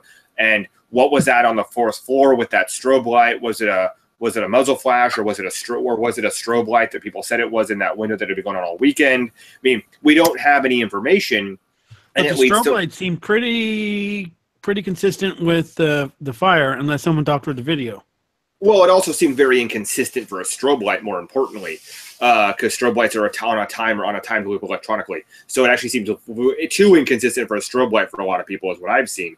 But the problem is it goes beyond that. I had somebody last night, 2 people last night when I was at a city event, that said that what happened didn't happen at all, just like Sandy Hook. Like the government's like conspiring and creating these entire events. And you go, that's how far down the rabbit hole people go with it, because there's a lack of information. I know someone, and he even comes on here sometimes, but we don't really talk about false flag stuff. He was actually involved in the false flag, and he at first was saying, yeah, this is funny, and then the next morning when the real evidence of the photos of the bodies laying there, he's like, all right, yeah. Well, I was talking to somebody about that today, and I was like, but now he's saying, all right, so now his theory is that remember the Bundy standoff in Oregon? Yes. If we're going to go down the rabbit hole. He's saying that those guys are also from Mesquite, Nevada, and they're gonna try and ban semi-assault rifles, and they're gonna put metal detectors in Las Vegas hotels now because of this. Well, the fact that they'll put metal detectors in the hotels wouldn't surprise me at all. That would be. They do that. There are metal detectors. There are metal detectors at Disneyland now. And real quick, I heard an interview on NPR in the car a former Navy SEAL who was the director of security for one of the large casino groups, explained some of the tactics that they use to provide security for the guests that come to Las Vegas back and forth to the hotels. And in addition to gunshot detection, they do have metal detectors, but they're not set up in visible areas where it's like where you're walking through the door at the perimeter, point of entry, point of exit. They're probably more like hand wands or certain areas. But with the amount of money that the casinos, the revenue that they produce, they're using not only former special warfare operators from, Navy SEALs to direct their security, but they also have the best technology money can buy. Facial recognition software, gunshot detection, electronic means of monitoring, every type of camera you could imagine. The guy, basically, I listened to him for his entire interview, and he basically laid out a pretty solid description of the extent of security that's actually in some of the major hotels already. So, it's crazy. It's crazy, but they're worried about Danny Ocean getting 11 of his or 10 of his buddies in there and robbing them. They're not worried about somebody breaking a window out and shooting at a concert across the street. I bet all their facial recognition software is of known gamblers or known cheaters or people that are going to, cost them money. It's absolutely. Those MIT guys that are banned from Vegas, yeah, that's who's pinging on their system. Sure. But they still got it. I mean, they still have the info. It's still there. But if you don't know who you're looking for, and that's the enigma of this Paddock guy, is that you don't know who you're looking for. I mean, one day he's your average gambler. If the technology is there, can't you just put his face and say, "Look, this is who we're looking for," and then the video will scroll past all the other you're talking about what happened. Yeah, like for evidence-wise, yeah, there's no reason why they can't pull it up and show us where he was at what time and what hallways he was in and all of that. Absolutely. I was talking about how there's no way to know that he would have done this. Right. Having no prior criminal record, they probably don't even have his fingerprints on file. Yeah, but the idea that they have the evidence of what he did while he was in the hotel.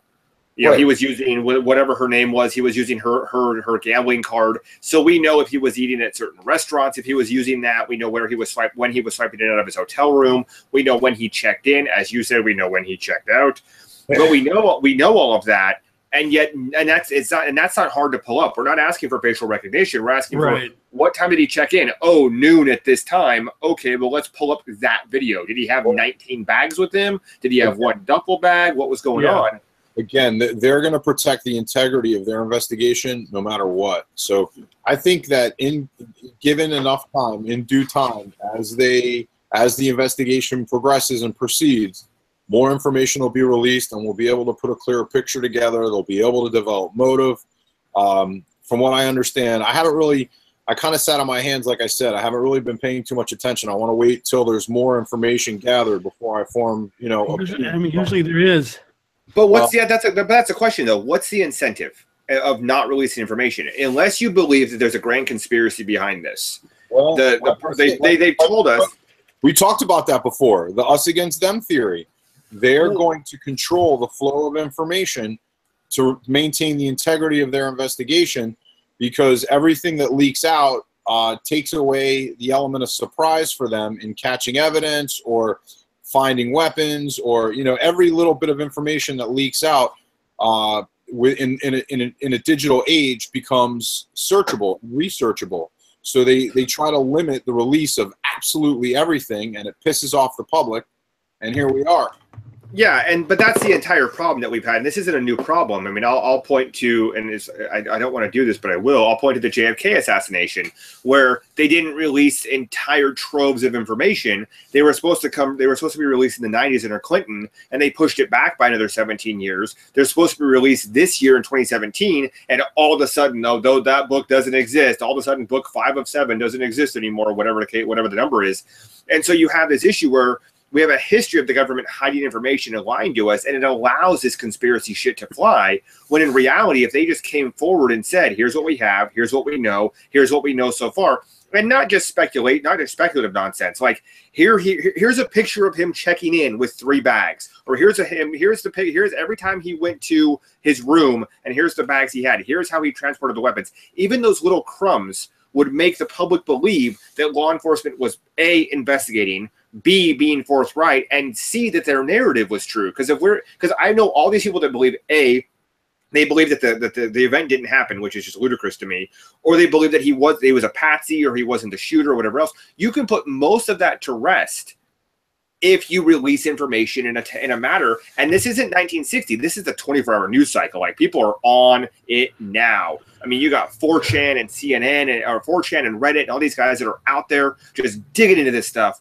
And the sooner you get information, the sooner you get information in their hands, the sooner you can mitigate the sort of anti-societal mentality where people are like, I can't trust my government. Like, why do you believe that the moon landing was fake? Well, because they lied to us about JFK, or they lied to us about the Iran coup in 1953, or they lied to us about the Iran-Contra, or all these things they literally lied to us about. So now I can't trust them on anything.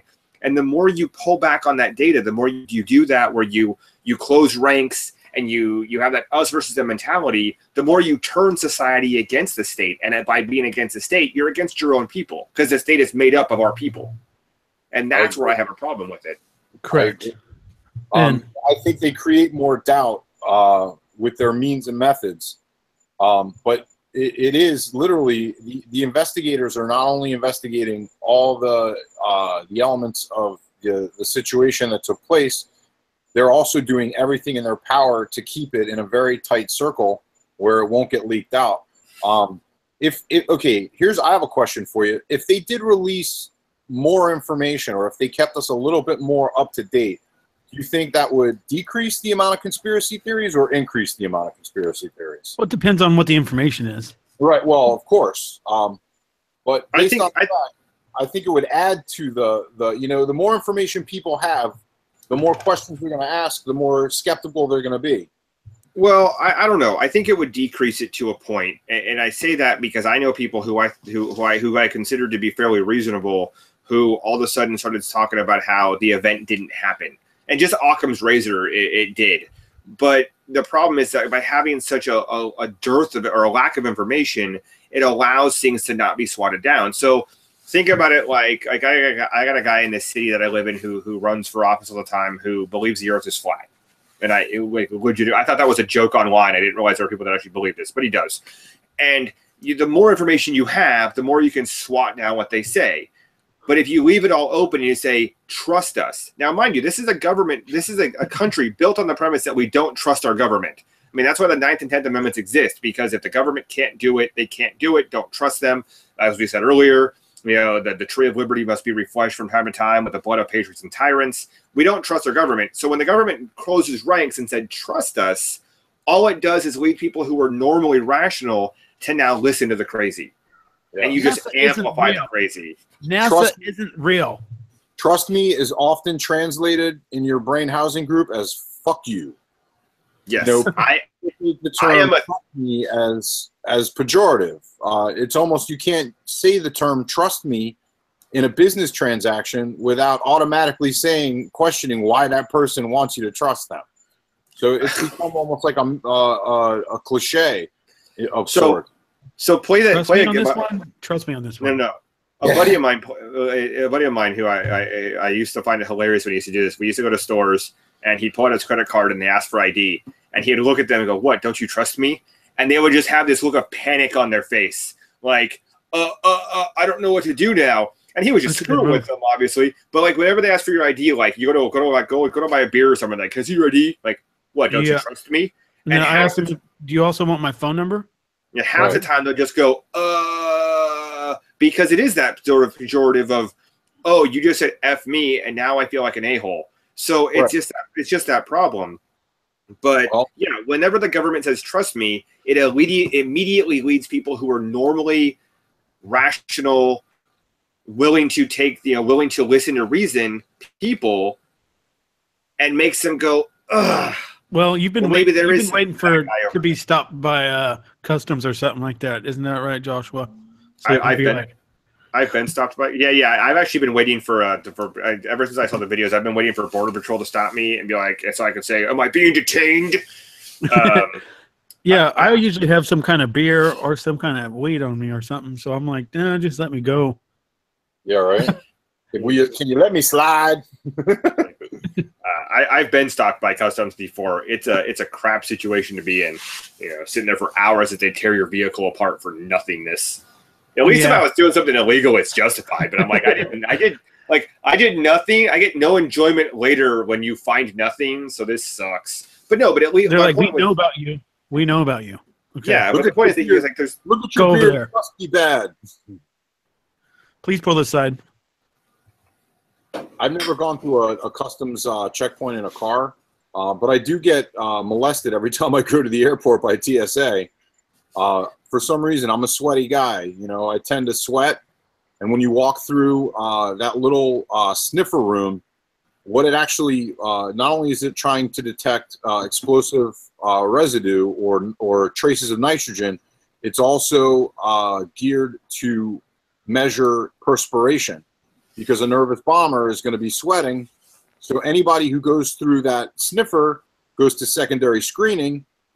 And my girlfriend was standing there looking at the screen on the sniffer, and as I walked through, it was a small patch right above my butt where my backpack was.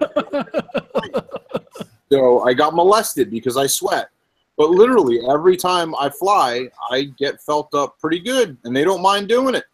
But think about that in context of what we're talking about. You got the TSA, the Transportation Theater Organization, that likes to pretend like they're doing something. And then my favorite bit of comedy on that was when it said, so you go to the TSA and you have a bottle that has more than a certain number of ounces in it, and they take that because it might be a bomb, and they put it in the trash can right next to them with all the other things that might be bombs. And They put it in the most compacted area with the most people in the airport, because we want all of the bombs to be next to all of the people that are here. And so they fail. It's like 75-80% of the time that you can get weapons and things through. Like I think his name is Schneider, who works or security, who can a guy strapped an AK-47 to himself in pieces to see if he can get to security as a test, and he did. I mean, it's all a joke. But think about that. Think about that overreaction. Like they have a sniffer worried about sweat because a bunch of guys got into the locking the cockpit door stops what happened on 9/11, and yet you have to be molested because of sweat. Every time I go through security, it pisses me off for two reasons. One, they molest me for whatever reason because they can't get enough of me. They pat me down, wand me, whatever else. Right. But secondarily, 3 of the last 5 times I've flown, I forgot that I had a folding knife in my camera bag, and it got through security every time. Not checked luggage, like regular luggage. Like they go through it and they're like, "What's in your bag?" And I'm like, "That's a camera, that's a charger, that's an iPod or whatever." And then I get to I went to New York. I get to this 2008. I get to New York and I'm going through my bag and I'm like, "Oh, I had a knife in here."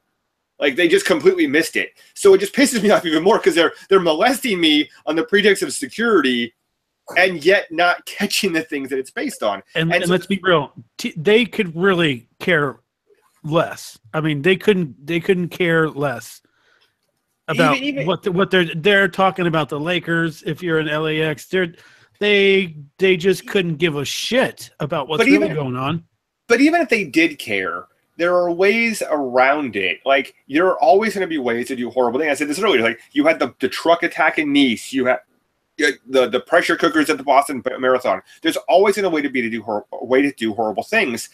And the problem you run into is that you get an incident like what we're talking about with Vegas, where we go, "Oh my God, this man did a horrible thing with these tools. So let's ban. We don't know why he did it. We couldn't have stopped him with this. So let's ban the tools." But if he had decided, you know what, there's a country concert happening over by McLaren Airport. What if I stole a Peterbilt or a Mack truck and I drove it into that audience? One, there's a chance he could have taken out more people, but nobody would have said, you know what, we need to ban trucks. Even if you ban all of the scary guns or you get rid of everything else, you're not going to get rid of the underlying problem of the fact that people suck. That's pretty much on the money. You can't stop crazy. Unfortunately, not only can you stop crazy, but you can't stop stupid. And if stupid was able to recognize that crazy was crazy, then we'd all be okay. There was a theory once presented that everybody on the planet can be divided into 3 groups. You're either a sheep that follows the flock, that doesn't intentionally harm others, or you're a wolf that will mercilessly feed upon the sheep, or you're a sheepdog who basically makes sure that the sheep are protected and the wolves are pursued. So, I mean, taking that account into theory, if you break everybody up into those three categories, you know, I mean, there's really no explanation. There's people are going to do terrible things to people, no matter what happens, whether life is good for them or bad for them, whether their economy is doing well, whether you know, our constitutional rights are upheld, whether they ban guns, whether they build a wall. Can I be a baby sheep?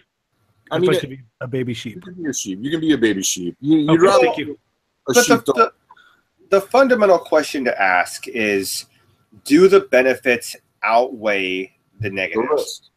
And so the question there is, if we have a society, and I'm gonna blame the left because they piss me off so much right now. If we have a society that's based on race baiting and divide and conquer and destroy everything, then no, the benefits do not outweigh the risks. And everybody's against each other. But if you have a society that's a meritocracy, where you believe that people should be able to succeed on their own behalf, where we understand that the idea behind income mobility is more important than income inequality, because you can rise and succeed as your skill set and as your work lets you, and we believe in those sort of things, then we ask ourselves, well, what's the benefit of having firearms? And the benefit of having firearms is both for self-protection, because as I said earlier, the Supreme Court has said that the government is not required to protect you, but also to protect your neighbors. So if something does happen, it's like, I'll go back to California. Here in California, one of the reasons why open carry is illegal, or sorry, concealed carry was illegal, was because the Black Panthers stormed the Capitol building legally carrying firearms, and people shit themselves and made it illegal. And for all of the issues with the Black Panthers notwithstanding, one of the things that they believed in was self-protection, because they believed that the police weren't protecting them, and in some instances that was absolutely the truth. And so they believed that they should be able to protect their own neighborhoods.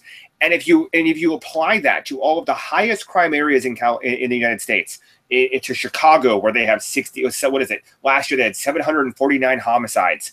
You apply that to DC, which was the murder capital of the United States until Chicago eclipsed them. You apply that to Los Angeles and San Jose and all these places where murder is rampant.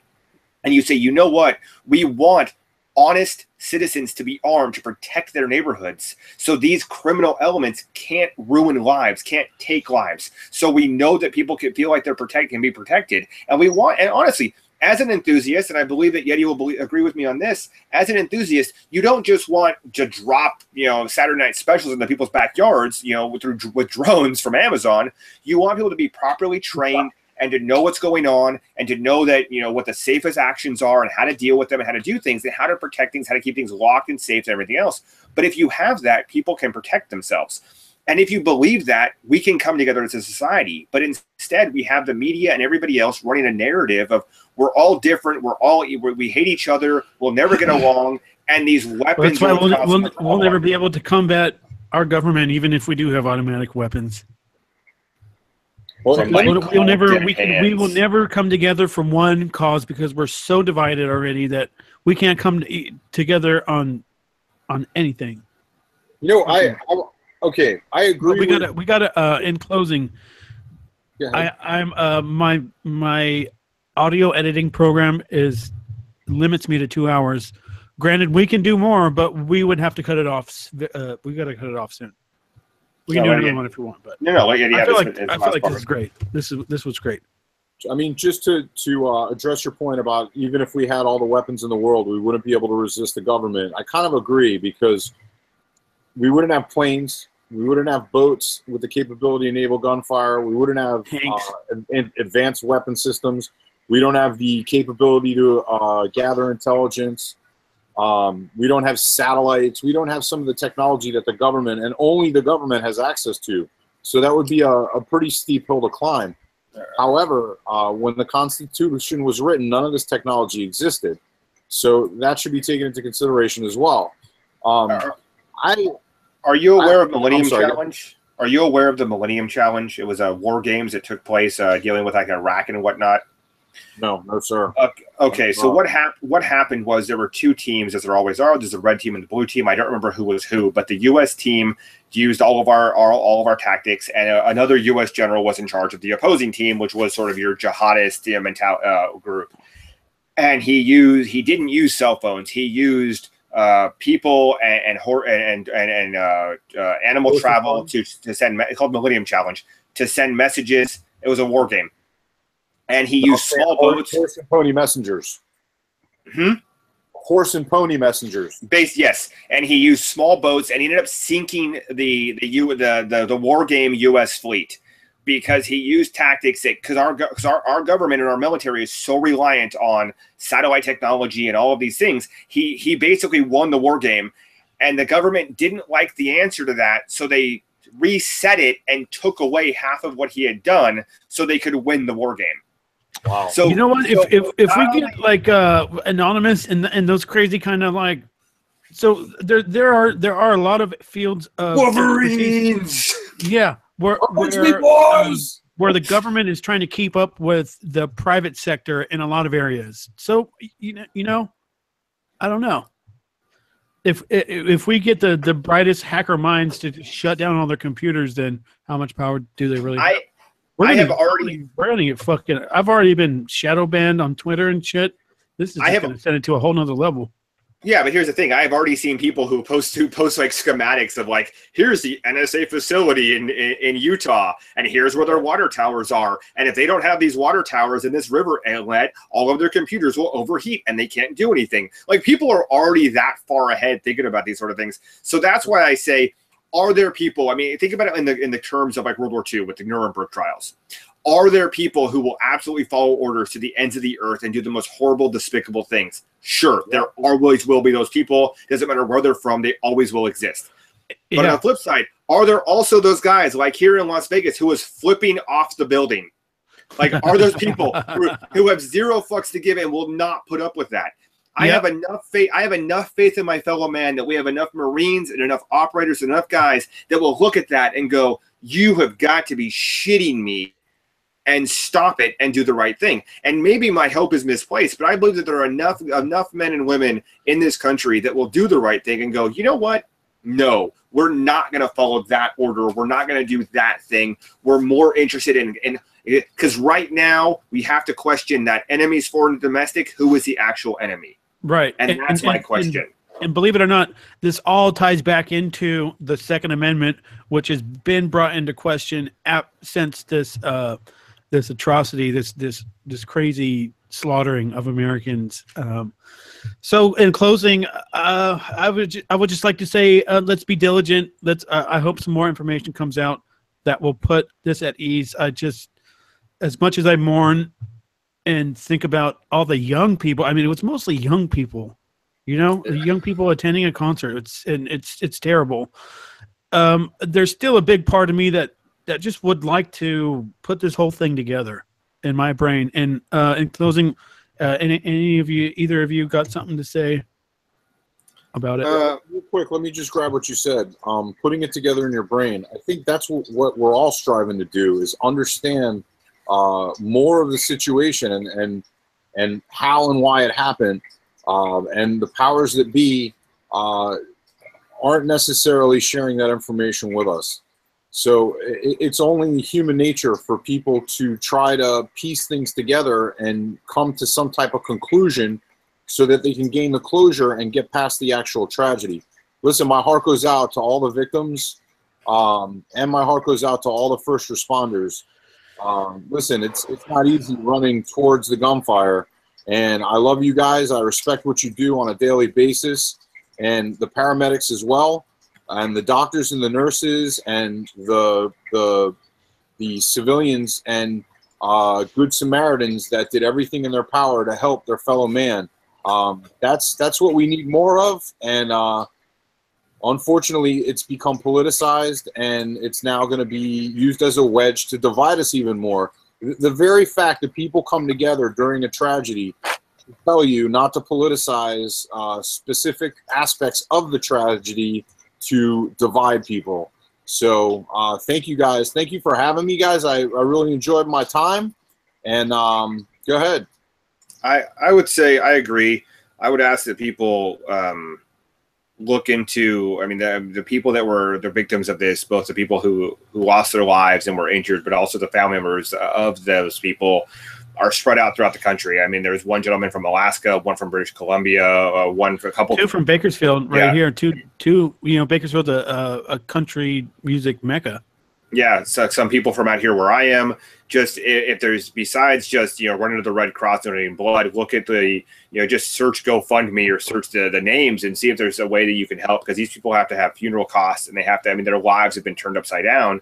I sort of want to close with it's a meme, and I apologize to a point, but I want to close something my wife shared with me because it's sort of nice. I like it. And I said, I pray that 58 beautiful souls who started off at a Jason Aldean show woke up to the most amazing Tom Petty concert. Oh, that's awesome. Yeah, Tom Petty. So I feel we need to remember that before, while everybody's out there, like my California politicians or a former failed presidential candidate Hillary Clinton are out there demagoguing this issue, there were people, both first responders who are law enforcement or not, who are paramedics or not, standard citizens and not, who were out there trying to help their fellow citizens, people who were trying to help each other out. I mean, that's what our country is. I mean, many of us, whether you're military or non, like myself, I'm non-military, but I've been in situations where I've seen horrific car crashes that I've stopped for. And I've seen moments that have been, the worst of people's lives that you stop and help for because it's the right thing to do. And that's what binds us. The a-holes that are dividing us, ignore them. Where it doesn't, demagoguing things and running on emotion and trying to divide us doesn't help anything. And the more we can come together, the better. So that's what I would ask of people, is just look at this and see how you can help, and try to see if you want to help out. Look at the families and look at the people that are hurting the most and see if there's a way that you can help them, because they are just, their entire lives have been turned upside down. So Mark Levin is promoting a good GoFundMe if you go to his website. And for me, just, this just kind of reminds you how short life can be, even for some young people. So, if you love someone, give them a hug, let them know that you love them, because tomorrow's never promised and life can be so short for some of us people. And for anyone that's still listening on the docket, we got another race relations coming up next week, and this one's going to be heated. We've got two people that called each other out, and they're going to go at it.